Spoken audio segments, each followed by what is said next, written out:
Hello and नमस्कार दोस्तों। हम इकनॉमी की पीटी 365 कर रहे थे। तो हमने लास्ट लेक्चर में ग्रोथ एंड डेवलपमेंट में जितने भी टॉपिक्स थे विद द बेसिक्स हमने कर लिए थे। ठीक है, अब हम आगे बढ़ते हैं।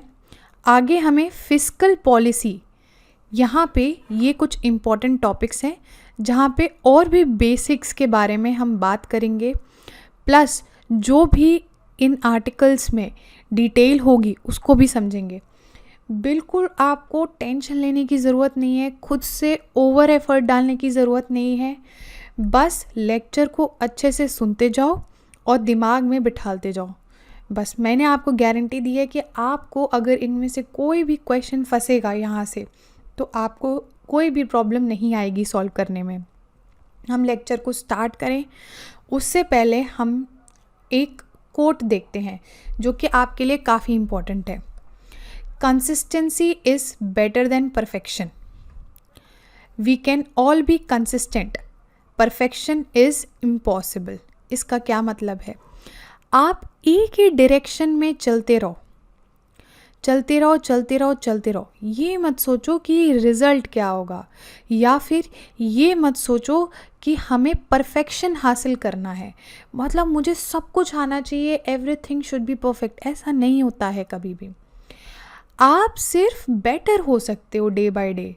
ठीक है, आज मानो हमने एक लेक्चर सुना, कल हम उसको रिवाइज भी करेंगे और नया लेक्चर भी सुनेंगे। ठीक है, डे बाय डे हम बस इम्प्रूव कर सकते हैं, लेकिन इम्प्रूव कैसे करेंगे? अगर हम कंसिस्टेंट रहेंगे। कंसिस्टेंट मतलब डेली हम बिना किसी नागा करे हुए या स्किप करे हुए क्या करेंगे? अपना काम करते चलेंगे। ठीक है, तो ऐसे ही इसीलिए हम पीटी 365 को कंटिन्यू करते हैं।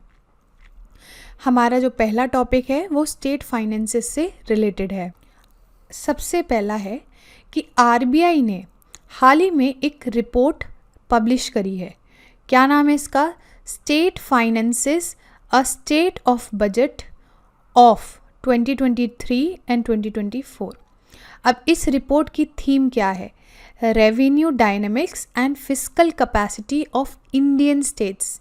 ठीक है, ये इम्पॉर्टेंट होगी क्योंकि इसमें कुछ बेसिक कॉन्सेप्ट्स के बारे में पता चलेगा। पहला पॉइंट यानी कि पहली फाइंडिंग रिपोर्ट की क्या थी? रिपोर्ट कहती है कि जो कैपिटल आउटले है उसका जो बजट है वो इंक्रीज़ किया गया है। कितने से? 42.6%। और ये हिस्सा कितना है? 2.9% ऑफ जीडीपी। अब आप सोच रहे होगी क्या होता है कैपिटल आउटले? समझाती हूँ। सरकार ने यानी कि गवर्नमेंट ने पैसा खर्च करने के प्लान में 42.6% की बढ़ोतरी करी है, इंक्रीज़ हुआ है। इसका मतलब ये है कि जीडीपी का 2.9% अब जो हिस्सा है वो क्या होगा? इन्वेस्ट किया जाएगा। इन्वेस्ट किस में किया जाएगा? Capital outlay. कैपिटल आउटले का क्या मतलब है? जैसे आपका इंफ्रास्ट्रक्चर होता है ना, जैसे रोड हो गई, बिल्डिंग्स होंगी, है ना, ये सारी चीज़ों पे अब सरकार क्या करेगी? ज़्यादा खर्चा करेगी। इतना समझ में आया? Debt to GDP ratio of states जो है वो कम हो रहा है, डिक्लाइन कर रहा है। ठीक है, अब ये क्या होता है? Debt to GDP ratio. सरकारें ना क्या करती हैं? पैसे को बोरो करती हैं। बोरो मतलब कर्ज लेती हैं। तो ये स्टेटमेंट या ये फाइंडिंग ये कह रही है कि मार्च 2021 के एंड तक जो कर्जा था जो राज्यों ने लिया था वो 31% था, लेकिन by the end of March 2023 कितना हो गया कर्जा? घट के 27.5%। अब इसका क्या मतलब है? इसका ये मतलब है कि जो राज्य सरकार है ना, आपकी स्टेट गवर्नमेंट्स हैं, वो कर्जा कम ले रही हैं। ठीक है, वो संभल के चल रही हैं। फॉर एग्जाम्पल मान लो 100 रुपीज़ आपकी जीडीपी है। ठीक है, हाइपोथेटिकल सिचुएशन है।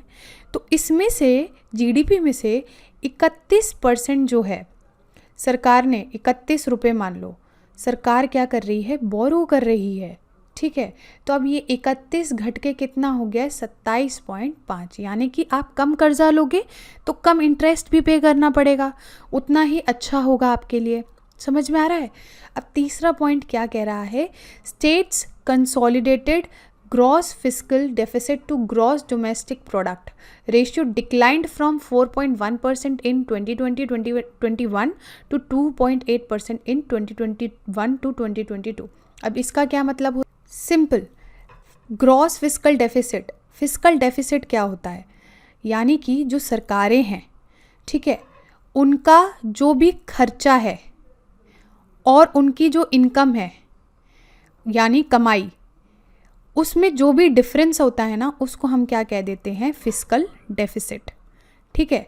फिस्कल डेफिसिट, डेफिसिट मतलब खर्चा ज़्यादा हो रहा है और इनकम कम हो रही है। ठीक है। फिस्कल सरप्लस कब होगा, जब इनकम ज़्यादा होगी और खर्च कम होगा। समझ में आया। तो ये जीडीपी की अगर रेशियो निकाले, फिस्कल डेफिसिट और जीडीपी का रेशियो, तो इसका ये कहना है कि वो कम हो रहा है। 4.1% था पहले 2020 में और अब कितना हो गया है, 2.8% हो गया है। इसका क्या मतलब है, देखो सिंपल है कि खर्चा कम कर रही सरकारें और कमाई अब ज़्यादा हो रही है। ठीक है। तो ये हो गया आपका gross fiscal deficit to GDP ratio. अब increased tax buoyancy with implementation of GST, बहुत बढ़िया कॉन्सेप्ट है इसका, टैक्स बॉयंसी का।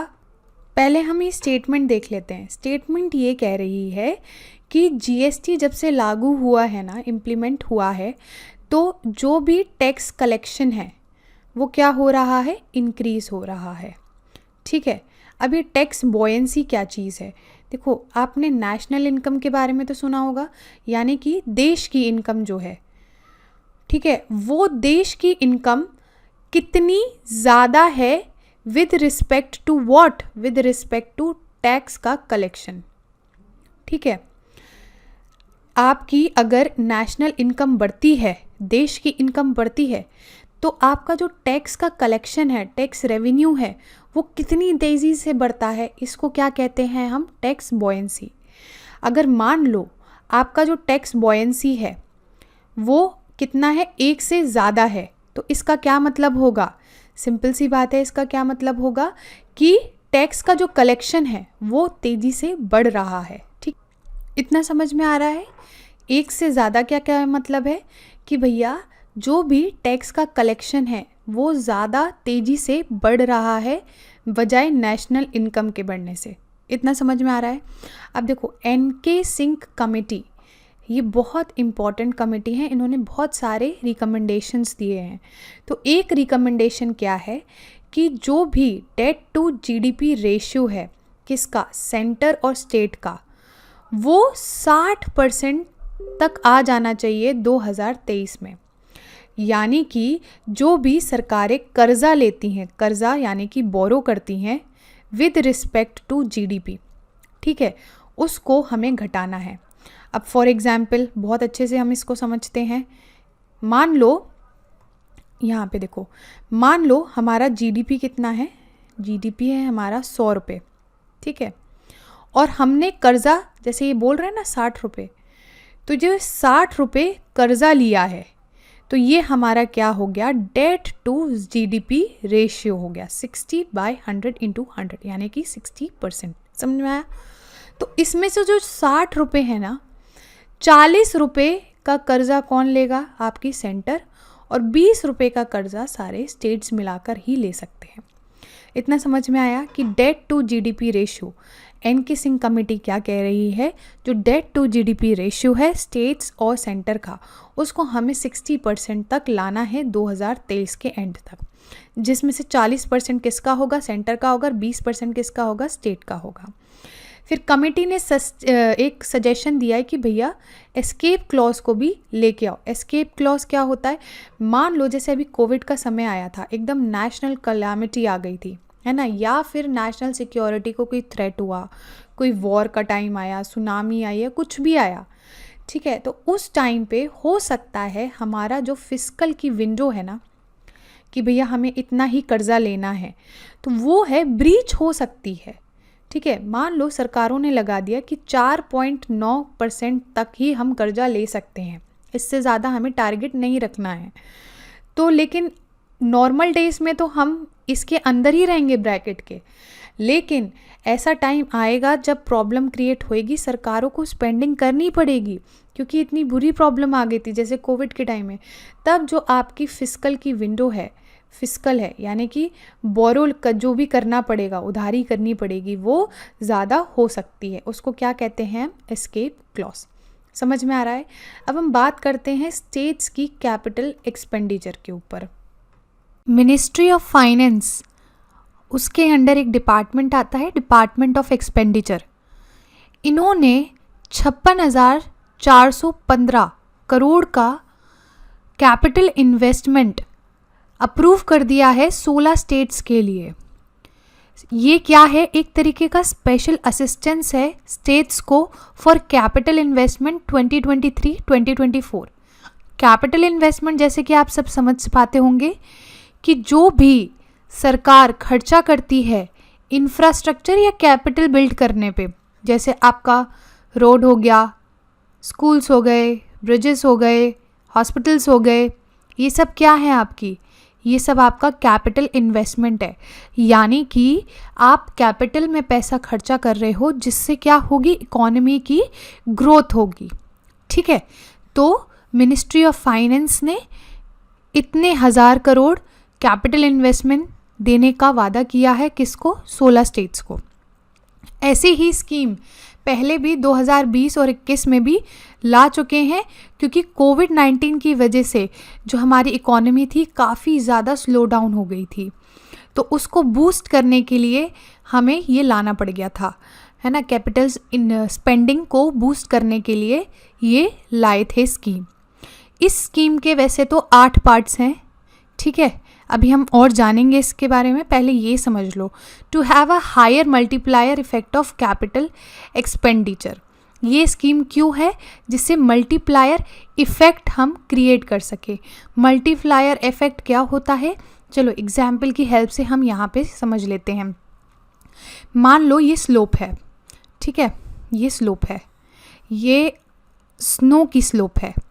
यहाँ से एक आप जो आइस की बॉल है वो यहाँ पे रोल डाउन करोगे, तो धीरे धीरे वो यहाँ की जो नीचे की स्नो है वो लेती जाएगी और बॉल क्या है? बड़ी होती जाएगी।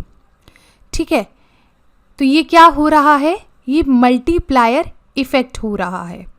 यानी कि एक और एग्जाम्पल, 1 करोड़ मान लो सरकार ने बोला कि हम इन्वेस्ट करेंगे, किस में? ब्रिज बनाने में। ठीक है, अब ये ब्रिज बनाने के लिए क्या होगा? बहुत एम्प्लॉयमेंट की ज़रूरत होगी, यानी कि बहुत सारे वर्कर्स की ज़रूरत होगी, जिसकी वजह से क्या होगा? एम्प्लॉयमेंट क्रिएट होगा।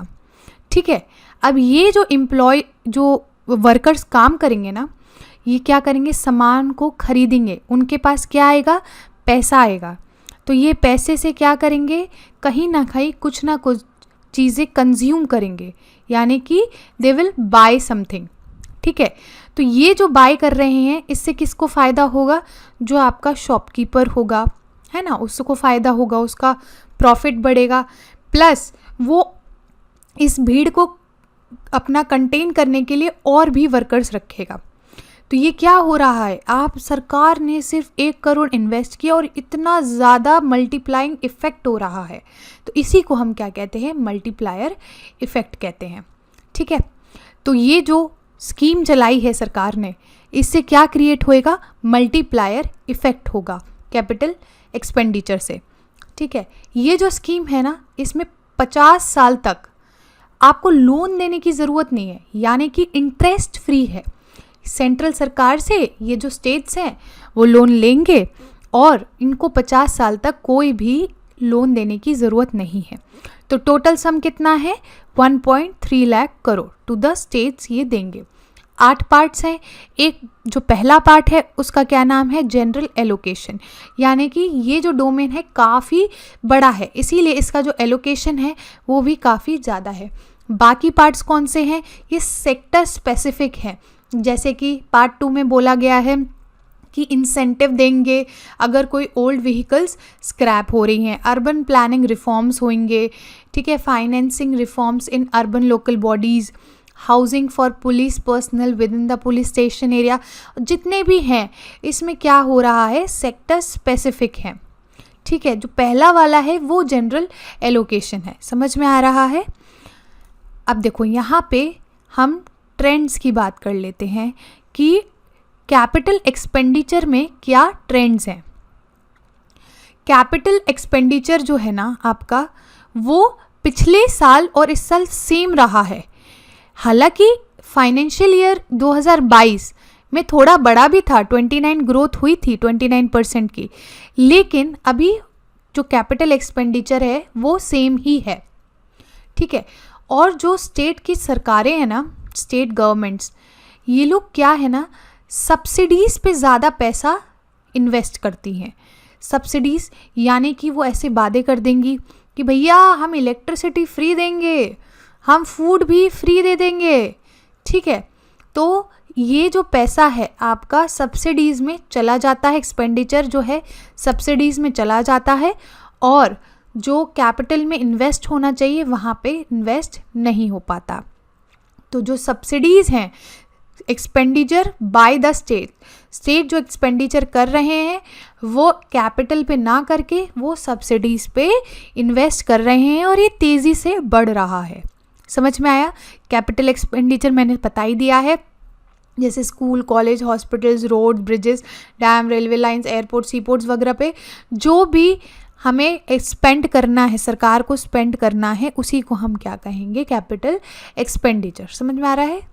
एक बैंक ऑफ बड़ौदा की स्टडी हुई थी जहाँ पे इन्होंने बताया कि 25 स्टेट्स ने, या 25 स्टेट्स का जो भी प्लान्ड बजट था उसका इन्होंने सक्सेसफुली 76% जो है इन्वेस्ट कर दिया है, किस में, जो भी आपका कैपिटल बढ़ना था और मेंटेन करना था, ठीक है। तो ये काफ़ी अच्छी बात है। और स्टेट का जो कैपिटल आउटले जीडीपी रेशियो है वो भी इम्प्रूव होने की एक्सपेक्टेशन है। कितना, 2.3% इन 2021-2022 टू 2.9% इन 2022-2023, ठीक है। अब हम बात कर लेते हैं कि सेंटर ने कैसे सपोर्ट किया स्टेट्स को जिससे उनका कैपिटल एक्सपेंडिचर बढ़ सके, ठीक है। सेंट्रल गवर्नमेंट जो है टैक्स का डिवॉल्यूशन करती है, यानी कि जो भी सेंट्रल टैक्स के कलेक्शन आता है वो स्टेट के पास भी जाता है, तो वो साल के एंड में देती है। लेकिन यहाँ पे इन्होंने पहले ही ये जो टैक्स का डिवॉल्यूशन है वो कर दिया, जिससे जो स्टेट गवर्नमेंट है उनके पास शॉर्टेज नहीं हो फंड की, ठीक है। और सेंट्रल गवर्नमेंट ने क्या किया है, रेगुलेट कर दिया है स्टेट की बोरोइंग्स को under article 293 of the constitution. यानी कि क्या होता है, स्टेट जो गवर्नमेंट होती है ना, स्टेट गवर्नमेंट जो होती हैं वो बोरोइंग करती हैं, ठीक है। अब ये बोरोइंग दो तरीके की होती है, या तो बजटरी होती है, ठीक है, बजटरी, या फिर ऑफ बजट। यानी कि यहाँ पे बजटरी में क्या होता है कि आपको दिखाना पड़ता है, बताना पड़ता है कि हमें इतना स्पेंड कहाँ कहाँ करना पड़ता है। तो ये जो बजट एलोकेशन होता है ना, ये क्या होगा, आपका अकाउंटेबल होता है। लेकिन ऑफ बजट में भी सरकारें बहुत ज़्यादा क्या करती हैं, बोरो कर लेती हैं। अब बोरो कैसे कर लेंगी, उनको क्या लगता है बजट में तो हमारी अकाउंटेबिलिटी रहेगी, लेकिन ऑफ बजट में क्या होता है कि हमारी अकाउंटेबिलिटी नहीं होगी और हम काफ़ी ज़्यादा बोरो कर लेंगे, लेकिन इसके रेपरकशंस भी अच्छे नहीं होते हैं। क्यों? क्योंकि ये बोरोइंग्स तो कर लेते, उन पे बहुत ज़्यादा कर्जा भी हो जाता है और उनको ये वापस चुकाने के लिए बहुत ज़्यादा जो है लोन इंटरेस्ट देना पड़ता है, ठीक है। तो जो आपकी सेंट्रल गवर्नमेंट है उन्होंने इस जो एलोकेशन है आपका ऑफ बजट, उसको भी इन्होंने एक लिमिट लगा दी है कि भैया तुम इससे ज़्यादा बोरो नहीं कर सकते, क्योंकि फिर तुम है ना डेट ट्रैप में फंस जाओगे। तुम बोरो करते जाओगे ऑफ बजट, हमें पता नहीं चलेगा, और तुम क्या करोगे, फिर बाद में लोन ही चुकाते रह जाओगे, ठीक है। फिर क्या है, प्रोडक्शन लिंक इंसेंटिव स्कीम, यानी कि सरकार क्या करती है ना, कुछ सेक्टर्स को सिलेक्ट करती है और उन सेक्टर्स को बोलती है कि भैया तुम अपना प्रोडक्शन जो है उसको बढ़ाओ। प्रोडक्शन बढ़ाने से क्या होगा, इकोनॉमी की ग्रोथ होगी, ठीक है। और इसका इंसेंटिव किसको मिलता है, इन सेक्टर्स को मिलता है। तो जो सरकार है उन्होंने कैपिटल एक्सपेंडिचर लिंक स्कीम को भी प्रोवाइड किया है 14 सेक्टर के लिए, ठीक है। तो ये आपकी क्या होगी, PLI स्कीम। अब हम चलते हैं हमारे नेक्स्ट आर्टिकल की तरफ, जो कि है पब्लिक डेट से रिलेटेड। IMF हर साल एक रिपोर्ट निकालता है जिसका नाम है आर्टिकल 4 कंसल्टेशन रिपोर्ट। इसमें IMF ने बोला है कि इंडिया का public debt to GDP ratio, यानी कि इंडिया जो भी डेट लेता है अपने GDP के रेशियो में, तो वो क्या है, हार्डली इंक्रीज हुआ है। 2005 और 6 में 81% था, और आज जब हम देखें 2022 और 23 में, तब भी 81% था। ये जो रिपोर्ट है article 6 of the IMF articles of agreement, इसमें इसके अंतर्गत IMF ना हर साल बायलैटरल डिस्कशन, यानी कि 1 to 1 डिस्कशन हेल्ड करता है अमंग द मेंबर्स हर साल, ठीक है। और ये रिपोर्ट सजेस्ट करती है कि इंडिया की जो ग्रोथ है वो अभी स्ट्रॉन्ग रहने वाली है, क्योंकि उसके मैक्रो इकोनॉमिक और फाइनेंशियल स्टेबिलिटी अच्छी है, यानी कि हमारा जो डेट है वो अभी इंक्रीज नहीं हुआ है। हमारा जितना परसेंटेज पहले था अभी भी उतना ही परसेंटेज है। यहाँ पे एक चीज बताना चाहती हूँ कि पब्लिक डेट जो है दो टाइप के होते हैं, इंटरनल डेट और एक्सटर्नल डेट। इंटरनल मतलब कंट्री के विद इन हम डेट ले रहे हैं, विद इन कंट्री के हम पैसे को रेज कर रहे हैं। लेकिन एक्सटर्नल डेट क्या होता है, हम बाहरी तरीके से यानी कि फॉरेन कंट्रीज से पैसे को रेज कर रहे हैं, ठीक है। तो इंटरनल डेट दो तरीके के होते हैं, marketable securities and non marketable securities. Marketable securities क्या होती है, ऐसी सिक्योरिटीज जो आसानी से सेल हो सके, ठीक है। और नॉन मार्केटेबल जो आसानी से बेच ना सके हम, माना इसमें रिटर्न क्या है, ज्यादा होता है लेकिन रिस्क भी बहुत ज्यादा होता है। मार्केटेबल सिक्योरिटी में रिस्क कम होता है। तो इसके एग्जांपल्स देख लो, government security, T bills, cash and management bills. और non marketable security, intermediate T bills, securities against small savings etcetera. और external debt, most of the external debt is from multilateral agencies, यानी कि IDA, IBRD, IDB। यहाँ इन ये वाली association से जितना हम डेट लेते हैं ना, ये होती हैं आपके एक्सटर्नल डेट। सिंपल सी बात है, पब्लिक डेट यानी कि सरकार क्या ले रही है, लोन ले रही है, ठीक है।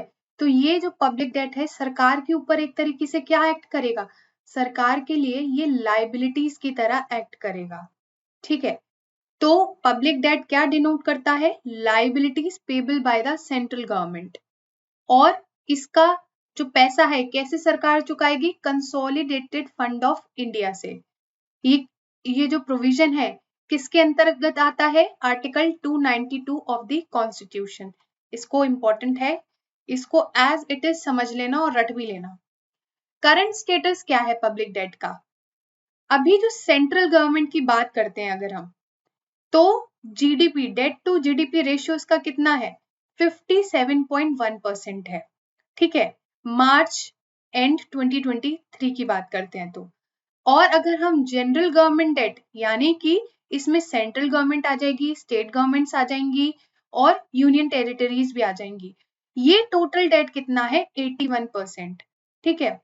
और इंटरनल डेट कॉन्स्टिट्यूटेड, यानी कि जब हम बात कर रहे थे ना कि दो तरीके की डेट है, तो सबसे ज्यादा जो डेट है 81% का भी 94.6% जो है डेट हमारा क्या है, इंटरनल डेट है। और ये बहुत ही बढ़िया बात है, क्योंकि एक्सटर्नल डेट में क्या होता है ना, हमारे ऊपर इंटरेस्ट रेट बहुत बहुत बहुत हाई होता है, ठीक है।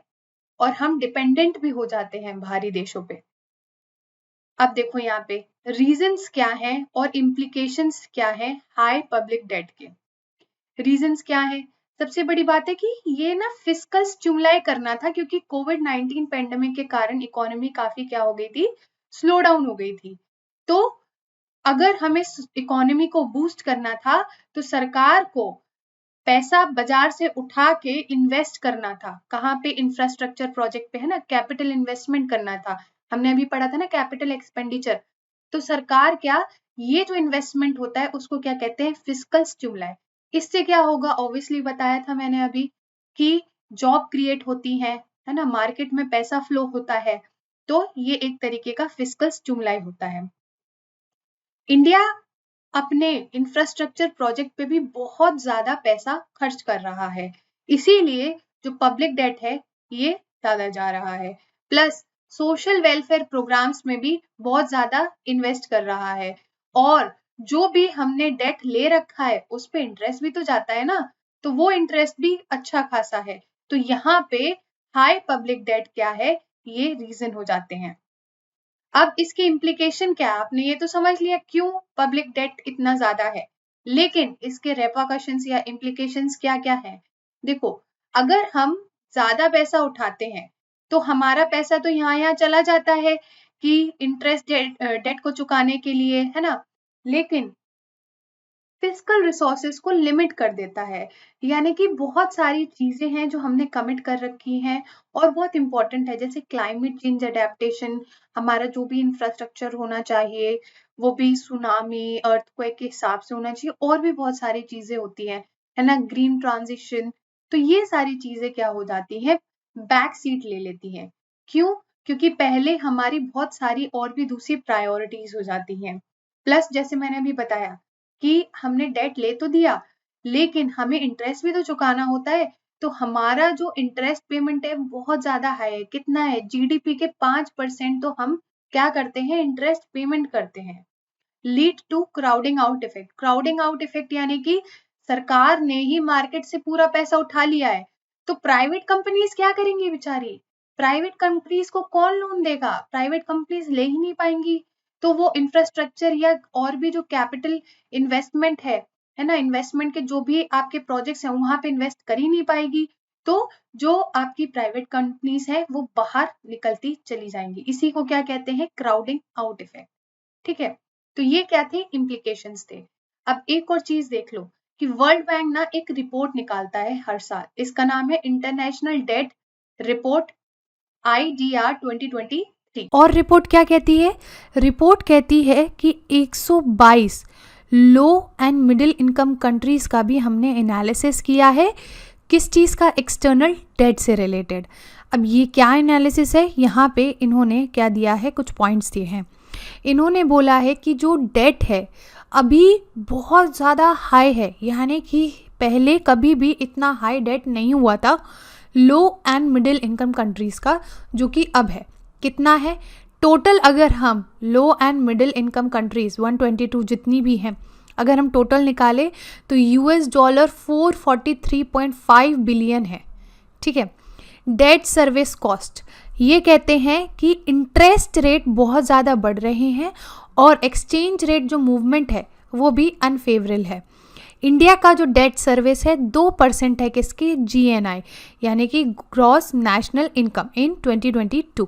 ये भी याद रखिएगा, ये GNI है और ये GDP है, 5% of GDP। Crowding out of priorities, यानी कि जैसे मैंने बताया अगर डेट ज़्यादा है तो आपको इंटरेस्ट चुकाने में ही पैसा चला जाएगा, और जो सरकारें अपना बाज़ार से पैसा उठा लेती हैं, लोन उठा लेती हैं, तो क्या होता है, प्राइवेट इन्वेस्टमेंट नहीं आ पाता है। प्लस अगर सरकार को इन्वेस्ट करना है हेल्थ एजुकेशन वगैरह में तो वो नहीं कर पाते हैं। ठीक है।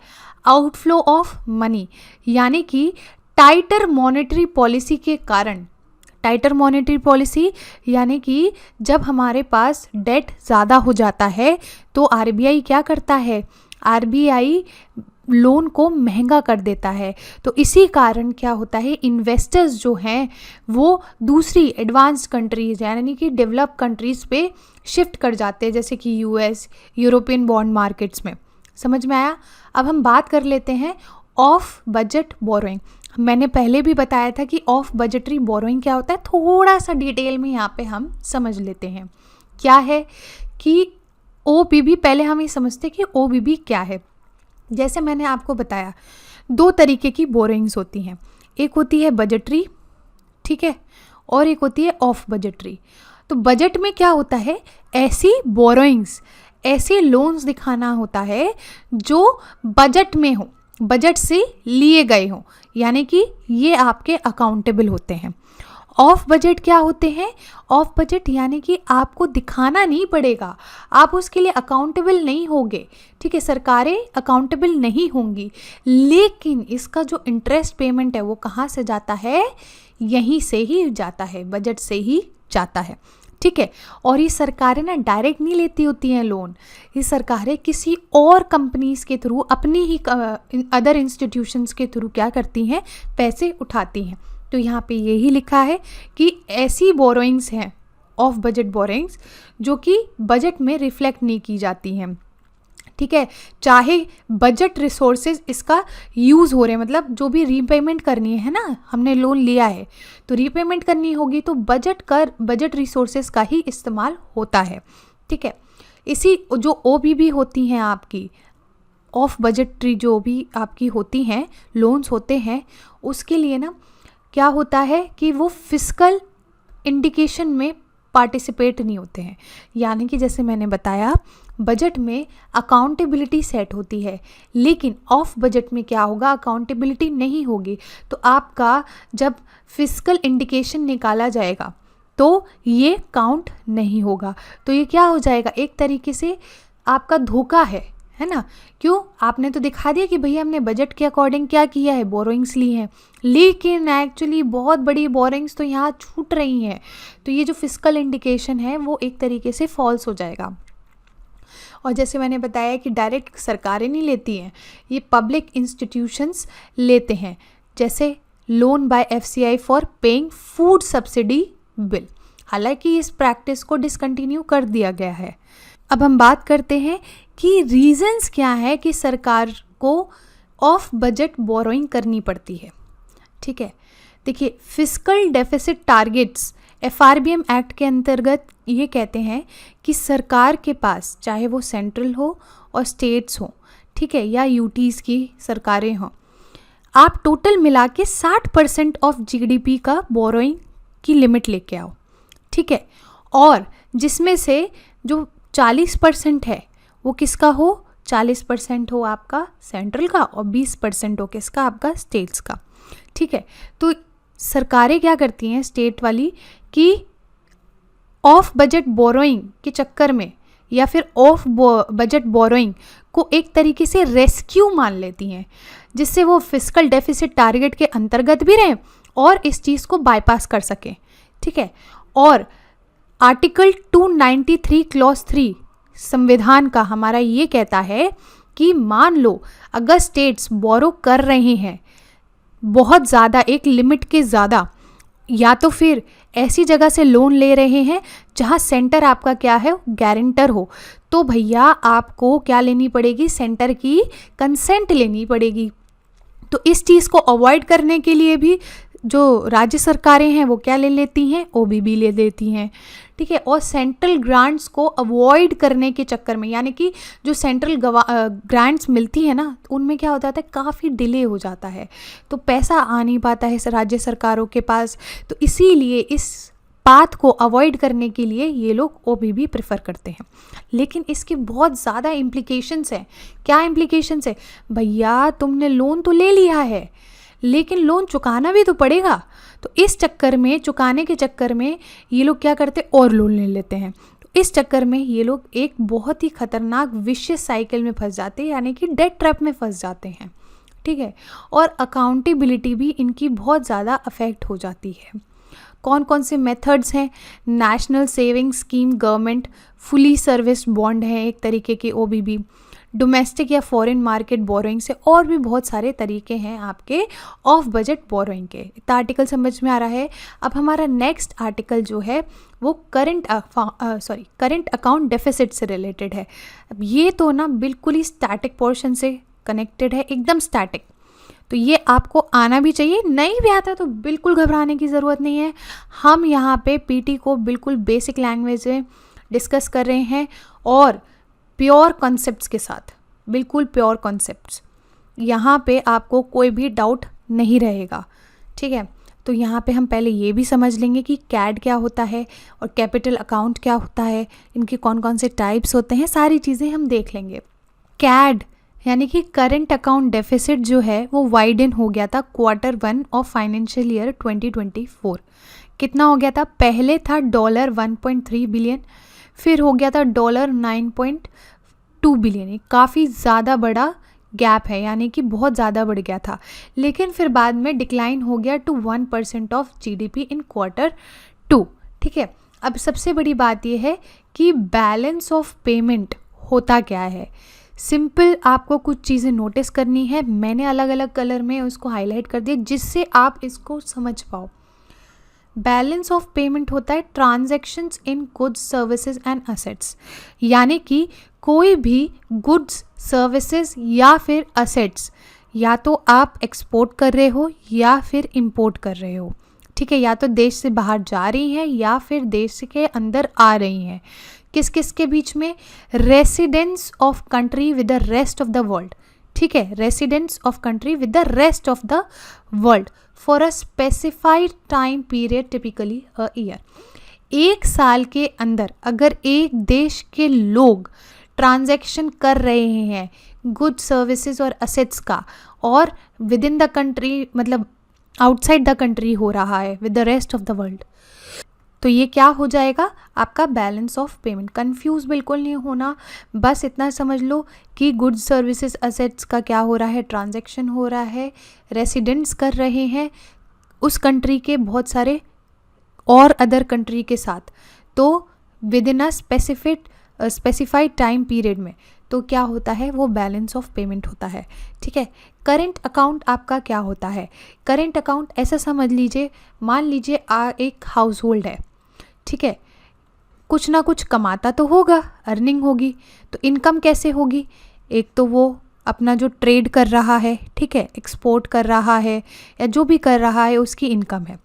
दूसरा गिफ्ट्स मिलते हैं, लिफाफे मिलते हैं ना, जब अगर मान लो शादी बर्थडेज कहीं जाते तो लिफाफे मिलते हैं, गिफ्ट्स मिलते हैं, तो एक तरीका ये हो गया।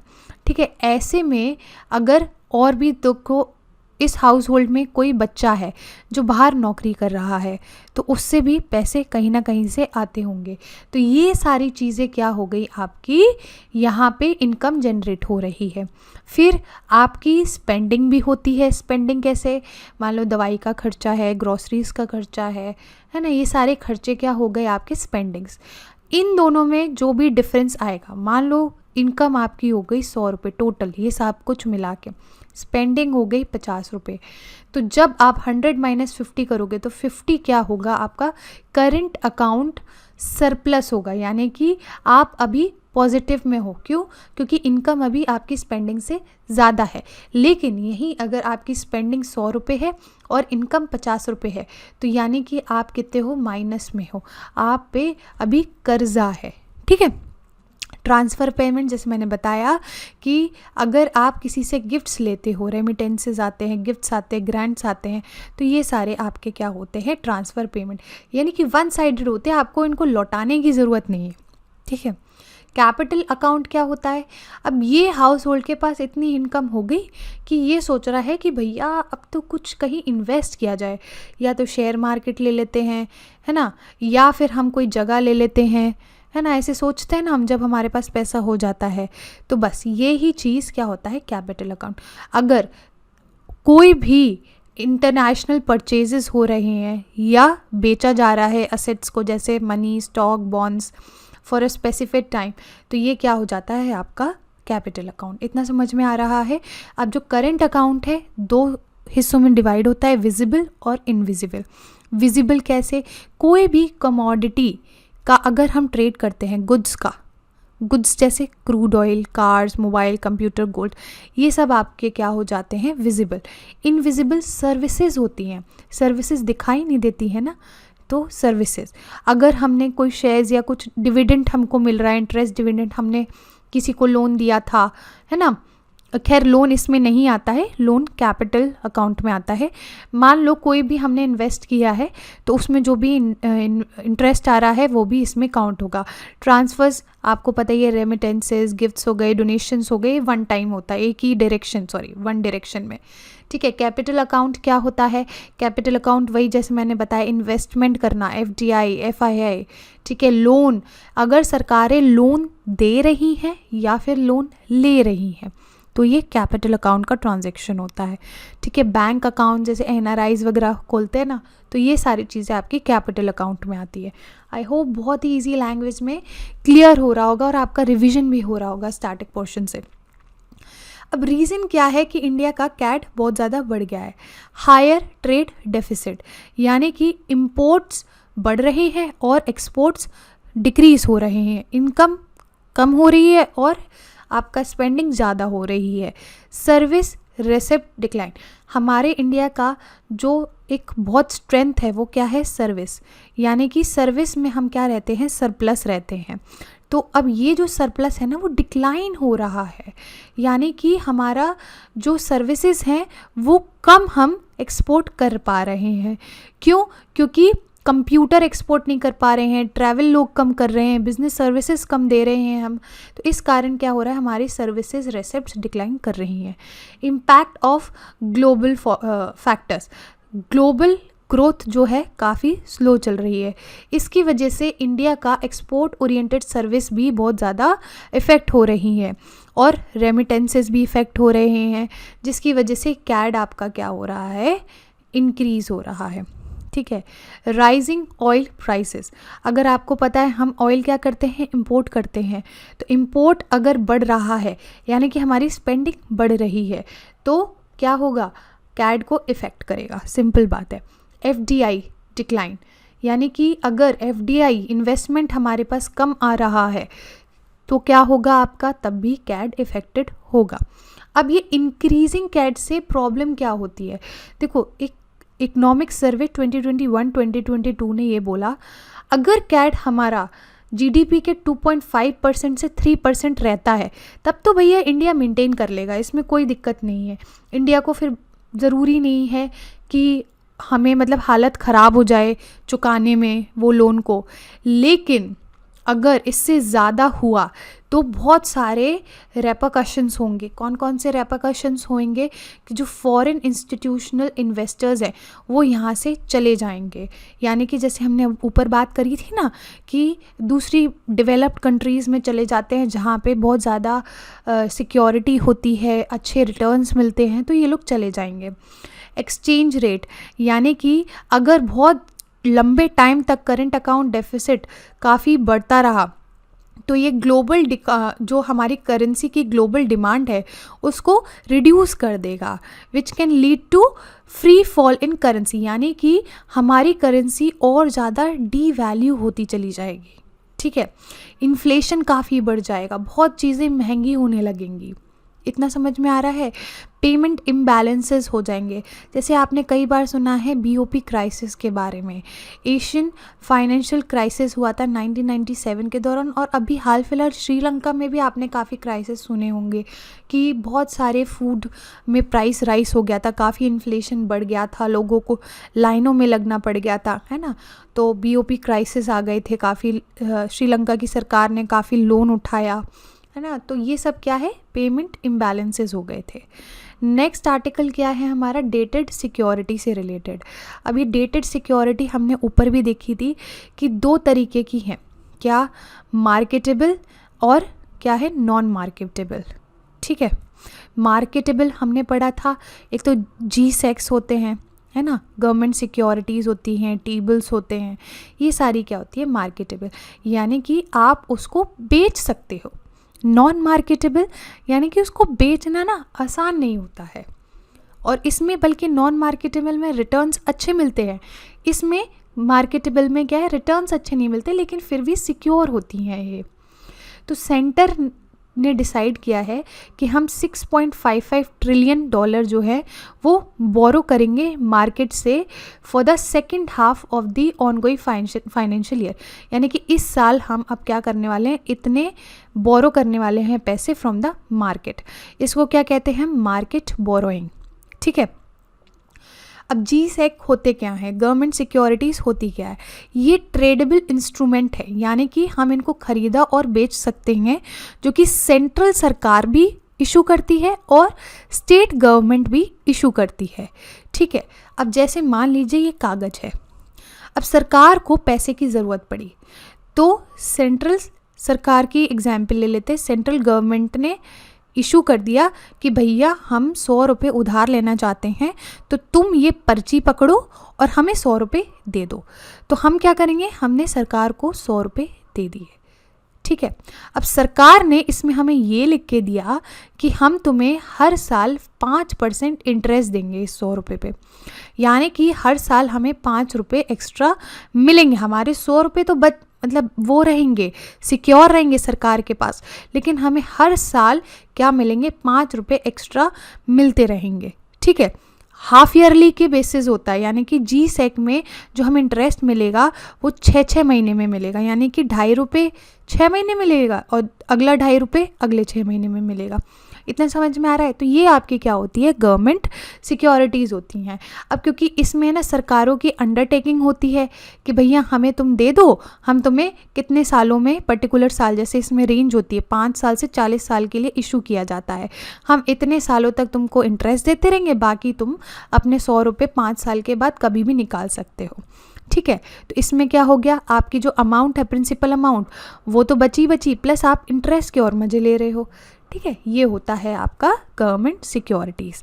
इसमें रिस्क नहीं होता है, risk free gilt edge instrument भी इनको कहा जाता है। ठीक है, फिक्स्ड और फ्लोटिंग कूपन, यानी कि सरकार या तो ये परसेंटेज फिक्स भी कर सकती है या फ्लोटिंग कभी भी चेंज कर सकती है डिपेंडिंग अपॉन द कंडीशन। ठीक है, इसकी रेंज कितनी होती है, 5 साल से 40 तक। और भी बहुत सारी गवर्नमेंट सिक्योरिटीज़ होती है, उसको भी देख लेते हैं। जैसे कि पहला हम देखते हैं treasury bill. Treasury bill short term debt instrument होता है, यानी कि इसको इशू या तो 91, 91, 182, 364 डेज़ के लिए ही इशू किया जाता है। ठीक है, ये कौन इशू करता है, सेंट्रल गवर्नमेंट, याद रखिएगा। ये काफ़ी छोटी छोटी चीज़ें हैं जो याद रखने वाली हैं, प्रीलिम्स बस यहीं पे खींच लेता है UPSC आपको। ठीक है, ये ज़ीरो कूपन सिक्योरिटीज़ हैं, यानी कि मान लो गवर्नमेंट सिक्योरिटी आपकी 100 रुपये की है। ठीक है, तो ये इंटरेस्ट पे नहीं करेंगे जैसे हमने ऊपर बात करी, ये बल्कि आपको 90 रुपये में दे देंगे और जब आप इसको रिडीम करोगे तो 100 रुपये में आपको मिल जाएंगे वापस। तो यानी कि 10 रुपये का आपको क्या हो गया, फ़ायदा हो गया, है ना। तो ये क्या होता है, ज़ीरो कूपन सिक्योरिटीज़। एक है कैश मैनेजमेंट बिल्स। ये क्या है, ये एक तरीके के टी बिल्स ही मान लीजिए, सिमिलर टू टी बिल्स मान लीजिए, और इनकी बस जो मेचोरिटी है वो 91 डेज से कम की होती है। आपके टी बिल्स की कब कब की होती है, 91, 182 एंड 364, और CBM की 91 डेज से कम। स्टेट डेवलपमेंट लोन्स, ये भी डेटेड सिक्योरिटीज़ इनको कहा जाता है और नॉर्मल ऑक्शंस के थ्रू इनको इशू किया जाता है। ये सिमिलर टू डेटेड GSECs होते हैं और ये इनको कौन करता है, स्टेट गवर्नमेंट करती है। स्टेट डेवलप्ड लोन्स, नाम से ही समझ में आ रहा होगा कि स्टेट गवर्नमेंट क्या करती हैं, इशू करती होंगी लोन्स के लिए। ठीक है, अब GSEC को इशू कैसे किया जाता है, सबसे बड़ा क्वेश्चन ये है। इनको ऑक्शन के थ्रू इशू किया जाता है। कौन ऑक्शन कंडक्ट करवाता है, RBI करवाता है, एक प्लेटफॉर्म पे, इलेक्ट्रॉनिक प्लेटफॉर्म जिसका नाम है ई-कुबेर। पार्टिसिपेंट्स कौन कौन से होते हैं, आपके कमर्शियल बैंक्स पार्टिसिपेट करते हैं, scheduled urban cooperative banks, primary dealers, insurance companies, provident funds, ठीक है, and securities account with RBI। ये सारे क्या होते हैं, पार्टिसिपेंट्स होते हैं। FPI और कॉरपोरेट्स भी इस पे पार्टिसिपेट करते हैं। आरबीआई जो है इसमें ओपन मार्केट ऑपरेशन को कंडक्ट करता है, जिससे वो सेल भी करता है और परचेज भी करता है गवर्नमेंट सिक्योरिटीज़ को मार्केट से, जिससे वो रुपीस की लिक्विडिटी की कंडीशन जो है उसको एडजस्ट कर सके या स्टेबल कर सके। मान लो बहुत ज़्यादा इन्फ्लेशन हो रहा है, यानी कि मार्केट में बहुत ज़्यादा लिक्विड पैसा है, रुपी है, मनी है, तो आपका आरबीआई क्या करेगा, ओपन मार्केट ऑपरेशंस चला देगा, यानी कि जो आपका जी सैक को निकाल देगा, इशू कर देगा बहुत सारी। तो इससे क्या होगा, इसको आरबीआई को पैसा मिल जाएगा और गवर्नमेंट सिक्योरिटीज़ इशू हो जाएंगी। तो जो एक्स्ट्रा पैसा है मार्केट में वो आरबीआई के पास आ जाएगा। तो ये क्या हो जाएगा आपका कि सेलिंग ऑफ जी सैक। ऐसे ही अगर कम होगा तो जी सैक वापस ले लेगा और मनी दे देगा। ऐसे करके इसको काम करता है ओपन मार्केट ऑपरेशन। अब इसमें सबसे बड़ी बात यह है कि कौन कौन से रिस्क एसोसिएटेड होते हैं डेटेड सिक्योरिटीज़ में।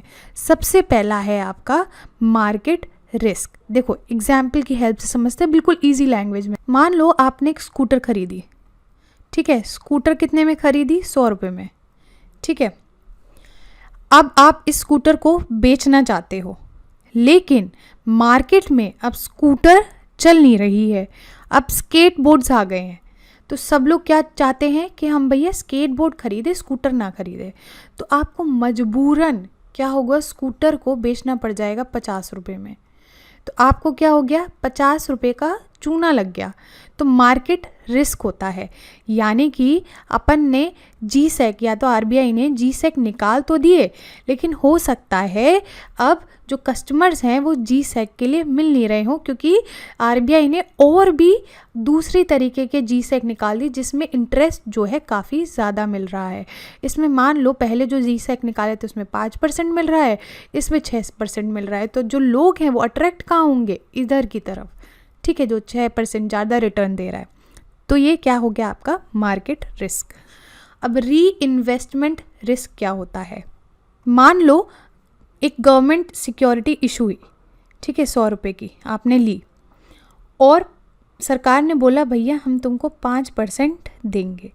अभी 5% यानी कि 5 रुपये जो मिलते हैं ना, आप क्या करते हो, हर महीने जाके एक कॉमिक बुक खरीद लेते हो या फिर हर 6 महीने में जाके एक बुक खरीद लेते हो, ठीक है।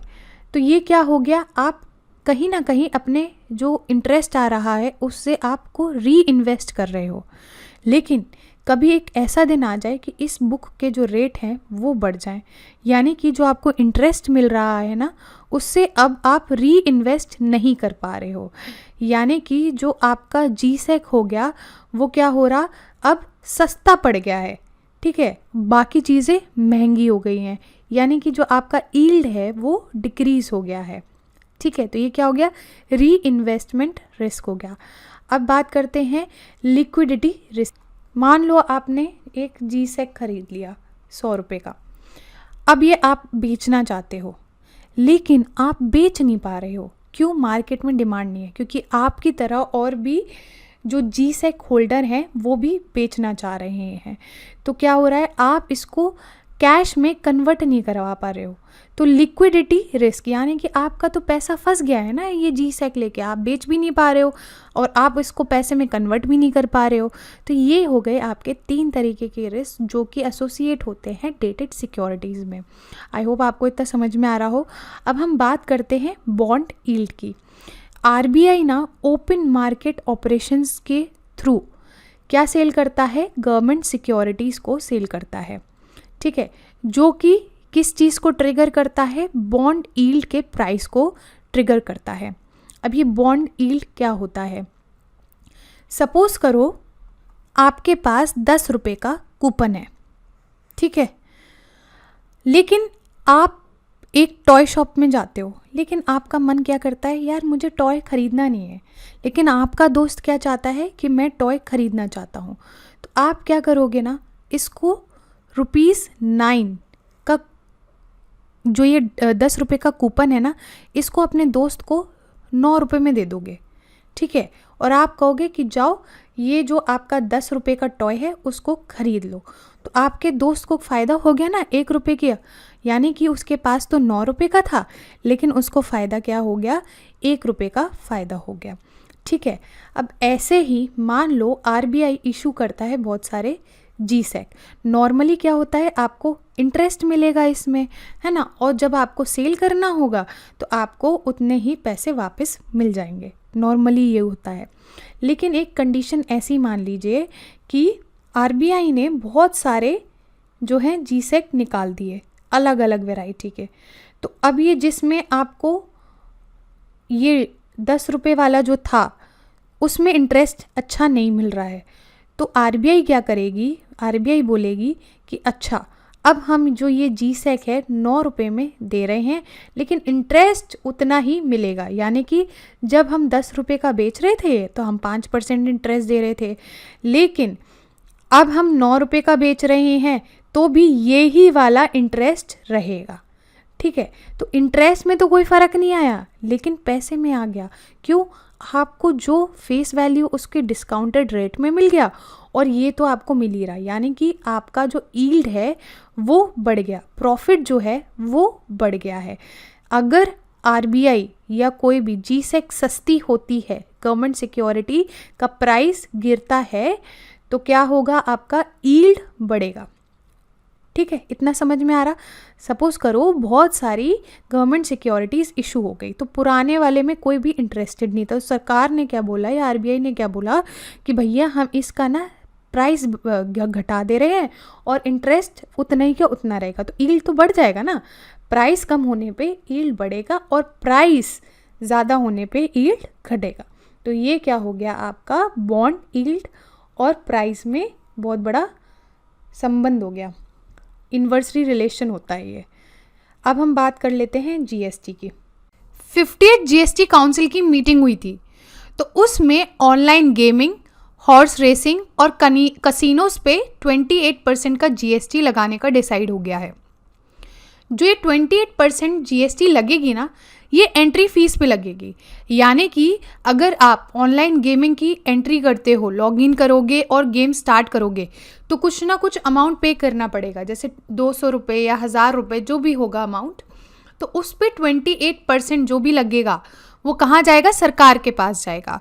और अगर मान लो इस पे आप जीत जाते हो, तो उस पे जीतने के बाद जो अमाउंट मिलेगा उसका 30% टीडीएस कट जाएगा और वो सरकार के पास चला जाएगा टैक्स। ठीक है, और ये चीज़ दोनों गेम्स में अलाउड है। कौन कौन से, game of skill end game of chance. Game of skill वो होते हैं जिसमें आपकी जो है एक्सपर्टीज़ हो, है ना, ये नहीं, जैसे एग्जाम्पल ले लो चेस हो गया, है ना, यहाँ पे आपकी एक्सपर्टीज़ है और यहाँ जीतते हो तो उसको क्या कहेंगे, game of skill. Game of chance यानी कि लूडो हो गया, जहाँ पे आपको पता ही नहीं है डाइस में कितना नंबर आने वाला है। ठीक है, और जो ये ऑफशोर ऑनलाइन गेमिंग फर्म्स है जो बाहर स्टैब्लिश होती हैं और इंडिया में अपनी सर्विस प्रोवाइड करती हैं, तो उनको भी रजिस्टर करवाना पड़ेगा जीएसटी अथॉरिटी से और टैक्स देना पड़ेगा अगर वो चाहती हैं इंडिया में गेमिंग सर्विस कंटिन्यू करना।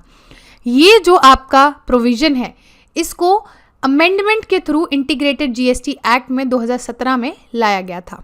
ठीक है, अब थोड़ा सा जीएसटी के बारे में समझ लेते हैं। वैसे तो आपको आता ही होगा, लेकिन फिर भी एक रिवीजन हो जाए क्विक। ये एक single domestic indirect tax law है, एक ही कंट्री यानी कि वन कंट्री या फिर वन नेशन वन टैक्स। ठीक है, अब इसमें क्या होता है कि जैसे पहले बहुत सारे टैक्सेस हुआ करते थे, इनडायरेक्ट सर्विस टैक्स हो गया, है ना, वैट हो गया, एक्साइज ड्यूटी हो गया, तो सारों को मिला के एक जीएसटी बना दिया गया है। ये मल्टी स्टेज है और डेस्टिनेशन बेस्ड टैक्स है, यानी कि मान लो ये प्रोडक्ट यहाँ पे एक पर्टिकुलर स्टेट पे प्रोड्यूस हुआ और इसको कहाँ जाना है, अदर स्टेट पे जाना है, तो टैक्स इस वाली स्टेट से नहीं लिया जाएगा, टैक्स इस वाली से लिया जाएगा। ठीक है, यहाँ टैक्स लगेगा। ये जो आपका जीएसटी है, आपको पता है जुलाई 2017 में लागू हुआ था और 101 कॉन्स्टिट्यूशनल अमेंडमेंट एक्ट से इसको लाया गया था। सारे इनडायरेक्ट टैक्स को ये रिप्लेस करता है। ठीक है, ये सबसे पहले प्रपोज किया गया था केलकर टास्क फोर्स से। 2000 में इन्होंने रिकमेंड किया था, प्रपोज किया था कि भैया एक ही टैक्स होना चाहिए पूरे देश में। फिर एक पोर्टल है यानी कि प्रतिदिन, यहाँ पे डेली बेसिस पे performance of management system for GST को देखा जाता है, जो कि central board of indirect tax and custom ने लागू किया था। अब जीएसटी का स्ट्रक्चर समझ लेते हैं। जीएसटी 3 टाइप के हैं, central GST, state GST, interstate GST. Central GST जो है वो सेंट्रल गवर्नमेंट कलेक्ट करती है, ठीक है, जो भी इंट्रास्टेट सेल हो, और जो रेवेन्यू आता है वो सेंटर और स्टेट इक्वली शेयर करते हैं। स्टेट जीएसटी की बात करो, इसको कलेक्ट करते हैं स्टेट गवर्नमेंट, ठीक है, और इसका भी रेवेन्यू इक्वली कौन शेयर करता है, सेंटर और स्टेट। इंटरस्टेट जीएसटी की बात करें तो ये सेंट्रल गवर्नमेंट ही कलेक्ट करती है और इसका जो रेवेन्यू है वो डेस्टिनेशन के गुड यानी गुड्स का जो भी डेस्टिनेशन होगा उन स्टेट से ही शेयर होता है। इंटरस्टेट जीएसटी, इतना समझ में आ रहा है? 1 मिनट। अब सबसे बड़ा सवाल ये होता है कि भैया जीएसटी की ज़रूरत क्यों करी? देखो, सबसे पहली बात है कि सिंगल नेशनल मार्केट बनाने की ज़रूरत थी। बहुत ही ज़्यादा कॉम्प्लिकेटेड टैक्सेशन रजीम था, इतने सारे टैक्सेस हुआ करते थे कि समझ नहीं आता था कि कौन इसको गायब कर दे रहा है बीच में, यानी कि टैक्स कैस्केडिंग, टैक्स देने की बजाय टैक्स से बचने को, यानी कि टैक्स की चोरी को क्या कहा जाता है, टैक्स कैस्केडिंग। फिर टेक्नोलॉजी भी आगे बढ़ रही थी तो टेक्नोलॉजी की भी ज़रूरत थी, है ना। ईज़ ऑफ डूइंग बिजनेस को भी बहुत बढ़ाना था, क्योंकि बहुत सारी जो बाहर की कंपनीज़ थी या फिर हमारे देश की डोमेस्टिक कंपनीज़ भी मान लो, उनको प्रॉब्लम आती थी इंडिया में बिज़नेस करने के लिए, बहुत सारे टैक्स इधर उधर के थे। तो अब जब आपने एक ही टैक्स बना दिया ना, तो जो प्रोसेस है आपका वो थोड़ा ईजी हो गया है, कॉम्प्लिकेटेड नहीं रहा है, ठीक है। और जब इतने सारे टैक्सेस थे तो अलग अलग टैक्स को इकट्ठा करने में क्या होती थी, कॉस्ट बहुत जाती थी। तो इन सारी चीज़ों को सिंप्लीफाई करने के लिए हमें जीएसटी की ज़रूरत पड़ी, और बहुत सारे अब इंस्टीट्यूशंस और बॉडीज़ जो है इस्टेब्लिश करी गई हैं जीएसटी को लागू करने के लिए। कौन से हैं? जीएसटी नेटवर्क, यानी कि ये एक नॉट फॉर प्रॉफिट कंपनी है जो कि टेक्नोलॉजी प्रोवाइड करेगी जीएसटी सिस्टम को, जैसे tax payer registration, return filing and tax payments. पहले तो ये प्राइवेट कंपनी को दिया गया था, लेकिन अब इसको गवर्नमेंट कंपनी में कन्वर्ट कर दिया गया, यानी कि अब जो 100% शेयर होल्डिंग किसकी है, सरकार की है, 50% किसकी है, यूनियन गवर्नमेंट की, और 50% किसकी है, स्टेट गवर्नमेंट एंड यूटीज की है। जीएसटी एपलेट ट्रिब्यूनल्स, यानी कि अगर कोई भी प्रॉब्लम आती है, कोई भी विवाद आता है तो कहाँ पे जाएगा, इस ट्राइब्यूनल के पास।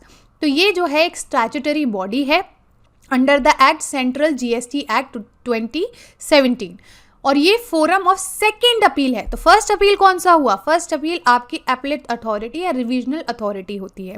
यहाँ से अगर केस इसका कुछ भी फाइनल होता है, ऑर्डर पास होता है, तो कहाँ जाएगा, यहाँ पे जाएगा। समझ में आ रहा है? अब जो चेंजेस इंट्रोड्यूस किए गए हैं जीएसटी सेकेंड अमेंडमेंट एक्ट 2023 में, उसके बारे में बात कर लेते हैं। ज़्यादा डिटेल्स में आपको ज़रूरत नहीं है, बस थोड़ा सा समझने की ज़रूरत है कि क्वालिफिकेशन में चेंज हुआ है जो मेंबर्स थे जीएसटीएटी की, ठीक है। जैसे कि 10 साल की मिनिमम एक्सपीरियंस चाहिए होगा, और वो जुडिशियल मेंबर होगा, ठीक है। मिनिमम एज कितनी होनी चाहिए, 50 ईयर्स है। Increase age limit for president of GSTAT, यानी कि अब 67 से 70 ईयर्स के जो आपके प्रेसिडेंट हैं उनकी एज हो सकती है। जीएसटी काउंसिल क्या कहती है? देखो, जीएसटी काउंसिल एक कॉन्स्टिट्यूशनल बॉडी है जो कि प्रेसिडेंट इस्टेब्लिश करता है अंडर द आर्टिकल 279A, ठीक है, ये इंपॉर्टेंट हो गया। ये जॉइंट फोरम है ऑफ सेंट्रल एंड स्टेट का, यानी कि इस काउंसिल में दोनों सेंटर भी और स्टेट भी पार्टिसिपेट करता है। जो भी इम्पॉर्टेंट डिसीजंस होते हैं ना आपके शेयरिंग, रेवेन्यू शेयरिंग से रिलेटेड, ये सारी चीज़ें इस काउंसिल में डिसाइड होती हैं। चेयरपर्सन कौन होते हैं? Union finance minister. मेंबर्स कौन होते हैं? Union minister of state incharge of revenue, minister incharge of finance और टैक्सेशन, ठीक है, और any other minister nominated by each state government. Decision कैसे होता है? 3/4 ऑफ मेजॉरिटी से डिसीजन होता है, और जो सेंटर का शेयर है वोट में वो कितना है 33%। इतना समझ में आ रहा है। अब हमारा नेक्स्ट आर्टिकल जो है वो है वाइडनिंग ऑफ टैक्स बेस से रिलेटेड। टैक्स बेस क्या होता है? जैसे मान लो हमारी इंडिया की पॉपुलेशन, मतलब बिल्कुल हाइपोथेटिकल सिचुएशन बता रही, 500 लोग हैं, ठीक है, जिसमें से सिर्फ 50 लोग ही क्या कर रहे हैं, टैक्स भर रहे हैं, लेकिन कैपेसिटी 150 लोगों की है टैक्स भरने की, तो बाकी जो 100 लोग हैं वो क्या है, टैक्स कहीं ना कहीं बचा रहे हैं या फिर चोरी कर रहे हैं। तो इनको टैक्स बेस कहा जाता है। अगर और भी लोग, यानी कि पूरे 150 लोगों को अगर हम टैक्स बेस के अंदर ला पाए तो उसको क्या कहेंगे हम, वाइडनिंग ऑफ टैक्स बेस। तो सरकार ने बहुत सारे फीचर्स को इंट्रोड्यूस किया है जो कि ट्रैक करेगा वाइडनिंग ऑफ टैक्स बेस, यानी कि हेल्प करेगा टैक्स बेस को वाइड करने में। जैसे क्या क्या है, पैन कार्ड और आधार कार्ड को बैंक अकाउंट से लिंक करवा दो, तो जो भी ट्रांजैक्शन होंगे उसका पता चल जाएगा और सरकार को पता चल जाएगा कि अच्छा बेटू तुम भी अब टैक्स देने के उस ब्रैकेट में हो, मतलब तुम बचा रहे हो अपना टैक्स, ठीक है। Introduction of new TDS codes. देखो, टैक्स डिडक्शन एट सोर्स, यानी कि बहुत सारी चीज़ें होती हैं जहाँ पे सरकार पहले से ही टैक्स काट लेती हैं, ठीक है, तो उसके ना कोड्स होते हैं। तो पहले 36 कोड्स थे, अब 65 कोड्स हैं। तो यानी कि अब जो नए ट्रांजैक्शंस होंगे वो भी आपके रिपोर्ट होंगे। Introduction of new data source in statement of financial transaction, यानी कि अगर आप कोई भी शेयर खरीदते हो, ठीक है, उस पर जो भी आपको डिविडेंड इंटरेस्ट मिलेगा वो भी बैंक क्या करेगा, सरकार को बताएगा कि भैया इनको क्या मिला है, इनको इंटरेस्ट मिला है, तो आप इनसे टैक्स वसूल लो। तो ये सारी चीज़ें स्टेप्स लिए गए हैं सरकार के द्वारा। अब करंट सिनेरियो देख लो टैक्सेशन का। टैक्स टू जीडीपी रेशियो, यानी कि रेशियो ऑफ टैक्स रेवेन्यू, सरकार कितना टैक्स इनकम आ रही है सरकार की टैक्स के थ्रू, डायरेक्ट और indirect, of a country compare to countries GDP, ठीक है, जीडीपी नीचे और ऊपर टैक्स रेवेन्यू। समझ में आ रहा है? तो हाल फिलहाल टैक्स टू जीडीपी रेशियो कितना है, 11.1% इन फाइनेंशियल ईयर 23, और डायरेक्ट टैक्स करीब करीब कितना है, 6%, इनडायरेक्ट टैक्स कितना है, 5.1%। ये इंपॉर्टेंट है। डायरेक्ट टैक्स का कलेक्शन हमेशा हमेशा हमेशा अभी हाल फिलहाल अगर हम बैक डेट से देखें, जो ट्रेंड है वो ज़्यादा रहा है इनडायरेक्ट टैक्स से, ठीक है। इट इज़ यूजफुल, यानी कि बहुत इंपॉर्टेंट मेजर है कंट्री की कैपेसिटी को पता लगाने का कि कितना हम टैक्स रेवेन्यू जनरेट कर सकते हैं।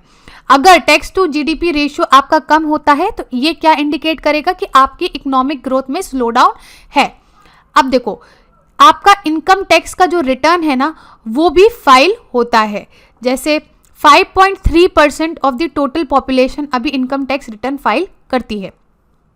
एक इंपॉर्टेंट फैक्ट की भी बात कर लेते हैं कि इनकम टैक्स का जो कॉन्सेप्ट है इंडिया में सबसे पहले 1860 में इंट्रोड्यूस किया था जेम्स विल्सन ने, ठीक है। He was the first finance minister of British Indian government, और टैक्स को टेम्परली हटाया भी गया था ड्यूरिंग 1865 से लेके 1886 के बीच में। अब की statistic released by central board of direct tax, ये याद रखना, ठीक है, ये आपके मेंस में भी काम आएंगे, प्लस प्लस प्लस आपके प्रीलिम्स में जैसे स्टेटमेंट्स बनते हैं उनके भी काम आते हैं। नेट डायरेक्ट टैक्स कलेक्शन, यानी कि डायरेक्ट इनकम से जो भी टैक्स कलेक्शन होता है वो बड़ा है 121.18% इन फाइनेंशियल ईयर 2021-2022। किससे कंपेयर करेंगे, 2013 और 14 से।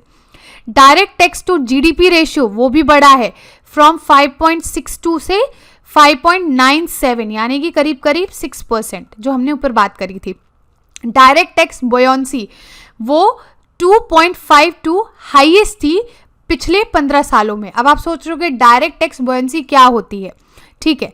मान लो आपकी इकोनॉमी ग्रो कर रही है, ठीक है, तो ये देखते हैं बोयंसी में क्या सरकार की जो डायरेक्ट टैक्स से इनकम है वो भी बढ़ रही है कि नहीं बढ़ रही है, उसी को क्या कहेंगे, डायरेक्ट टैक्स बोयंसी।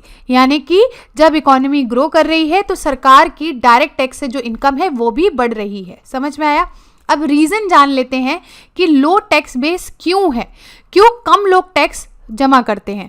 देखो हमारे यहाँ ना बहुत बड़ा इनफॉर्मल सेक्टर है जो कि कैश से डील करता है, ठीक है, इसीलिए इनको ट्रैक करना बहुत मुश्किल हो जाता है। फिर एग्रीकल्चर जैसी बड़ी बड़ी जो आपकी जो कंट्रीब्यूट करती हैं इकोनॉमी में, उनको टैक्स एग्जेम्पशन दे रखा है, यानी कि एग्रीकल्चरल इनकम पे अभी कोई टैक्स नहीं लगता है। और करीब करीब 60% जो इंडियंस जो हैं वो एग्रीकल्चर से अपनी प्राइमरी इनकम करते हैं।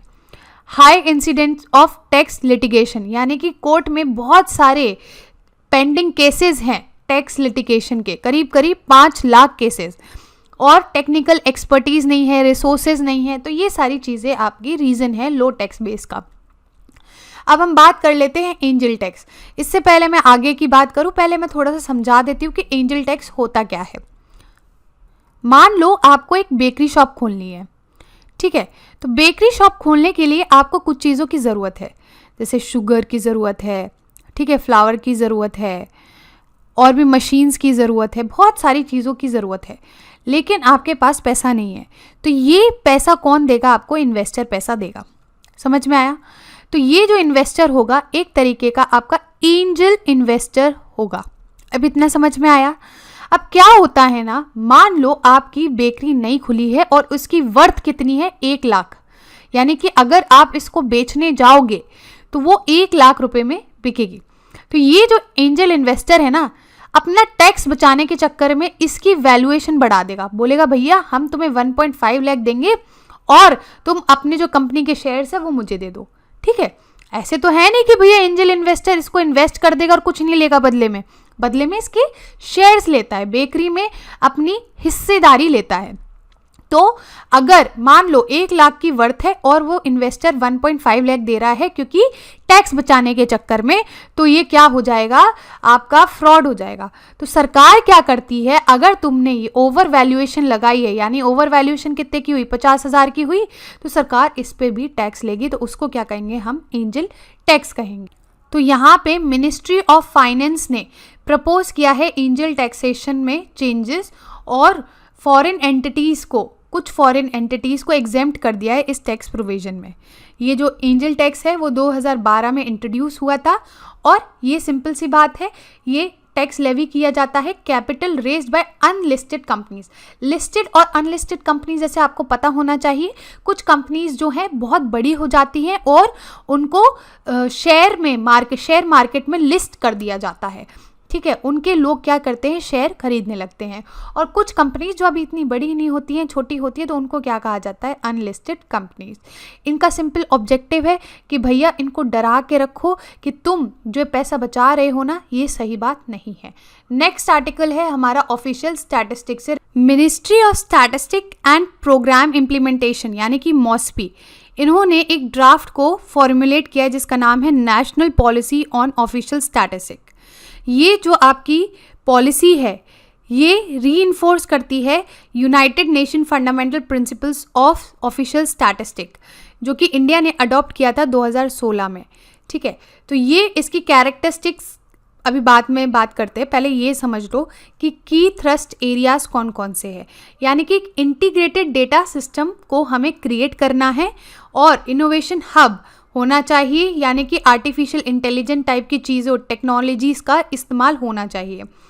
जीडीपी, प्राइस इंडाइसेस, एसडीजी वगैरह एटसेट्रा, ये जितने भी स्टैटिस्टिक प्रोडक्ट्स हैं इनको कोर स्टैटिस्टिक डेजिग्नेट कर दिया गया है। अब कैरेक्टरिस्टिक्स क्या है कोर स्टैटिस्टिक्स की, यानी कि आप कैसे डिसाइड करोगे कि जीडीपी और ये प्राइस इंडाइसेस या कोई भी प्रोडक्ट वो कोर स्टैटिस्टिक्स में आता है। वो नेशनल इंपॉर्टेंस होनी चाहिए उसकी, ठीक है। वो मैंडेटरी होनी चाहिए सरकारों के लिए सारे लेवल पे, जिससे वो कलेक्ट कर सके और डिसेमिनेट कर सके, ठीक है। कन्फर्मिंग टू प्रिस्क्राइब्ड डेफिनेशंस, यानी कि उनकी पर्टिकुलर एक डेफिनेशंस होनी चाहिए, कॉन्सेप्ट्स होने चाहिए और स्टैंडर्ड्स होने चाहिए, और वो पीरियोडिकली अपडेट होने चाहिए, ठीक है। और ये सब जगह अवेलेबल होनी चाहिए एट वेरियस डिसएग्रीगेटेड लेवल्स पे। इतना समझ में आ रहा है। अब हम कुछ स्टैटस की बात कर लेते हैं। क्या? Ministry of statistic and programme implementation, यानी कि मॉस्पी जो है आपकी नोडल एजेंसी है इसके लिए, ठीक है। नेशनल स्टैटिस्टिकल कमीशन जो कि कॉन्स्टिट्यूट करी गई थी 2006 में, ये एपिक्स एडवाइजरी बॉडी है इस चीज़ के लिए, और इसको किसने रिकमेंड किया था? सी रंगराजन कमीशन में। इम्पॉर्टेंट, ठीक है, ये इम्पॉर्टेंट है। इसको 7 शेड्यूल में भी प्लेस किया गया है, यानी कि entry 94 of union list and entry 45 of concurrent list में इसका जिक्र है, यानी कि सब्जेक्ट स्टैटिस्टिक्स, ठीक है। लेजिस्लेशन की अगर हम बात करें तो कुछ एक्ट है, census act 1948, registration of birth and deaths act 1969, the collection of statistic act 2008। तो ये थे हमारा सेकेंड यूनिट। आपको बिल्कुल भी चिंता करने की ज़रूरत नहीं है, अब आगे मैं पूरा कवर कर दूंगी। बीच में मेरी तबीयत ख़राब हो गई थी तो इसीलिए कंटिन्यूटी में थोड़ी सी प्रॉब्लम आई है, लेकिन आप बिल्कुल वरी मत करिए। जैसे ही इकोनॉमी कंप्लीट होता है मैं आगे की भी पीटी जल्दी जल्दी कंप्लीट करवा दूंगी। बस इतना याद रखना, बेसिक्स बहुत इंपॉर्टेंट है, इसीलिए मैं डिटेल में कवर करती हूँ। लेक्चर थोड़ा सा लंबा हो जाता है, लेकिन आप फुल स्पीड में देखोगे, अगर 1.5 की स्पीड में देखोगे तो भी आपको लेक्चर अच्छे से समझ में आएगा। प्लीज़ शेयर करिए, प्लीज़ मुझे मोटिवेट करिए, जिससे मैं आपके लिए ऐसे ही लेक्चर्स और ला सकूँ, जल्दी जल्दी ला सकूँ। अब मैं बिल्कुल देरी नहीं करूँगी, हर एक दिन या दूसरे दिन लाने की कोशिश करूँगी, जिससे आपका जो पीटी का सिलेबस है जल्दी से कंप्लीट हो जाए। So thank you very much for the lecture.